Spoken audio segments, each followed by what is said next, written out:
মারধর করছে দর্শক যেমনটি দেখতে পাচ্ছেন একজন কোরআন পড়েছিল এবং উনাকে কোরআন পড়ানোর কারণে কিন্তু প্রকাশ্যে কিন্তু মানুষ মারধর করছে দর্শক যেমনটি দেখতে পাচ্ছেন।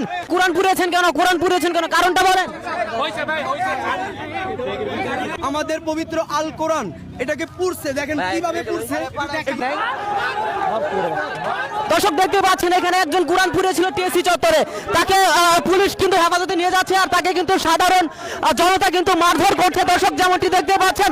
পুলিশের হেফাজতে কিন্তু আছে এবং তাদেরকে কিন্তু মারধর করছে দর্শক যেমনটি দেখতে পাচ্ছেন। একজন কোরআন পড়েছিল এবং উনাকে কোরআন পড়ানোর কারণে কিন্তু প্রকাশ্যে কিন্তু মানুষ মারধর করছে দর্শক যেমনটি দেখতে পাচ্ছেন এবং শাহবাগ থানার পুলিশ কিন্তু তাদেরকে নিয়ে যাচ্ছে দর্শক।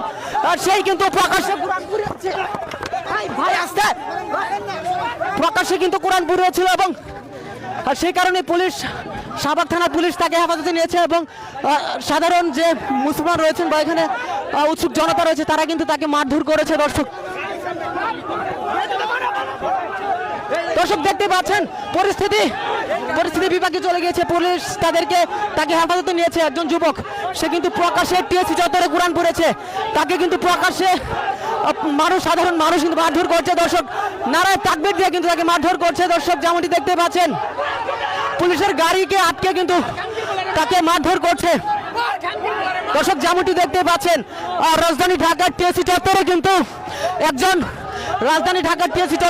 কোরআন পড়েছে, তাকে কিন্তু সাধারণ জনতা আটকেছে এবং সাধারণ জনতা ধরেছে দর্শক যেমনটি দেখছেন। পুলিশ কিন্তু তাদেরকে হেফাজতে নিয়েছে এবং তাকে শাহবাগ থানায় নিয়ে গেছে।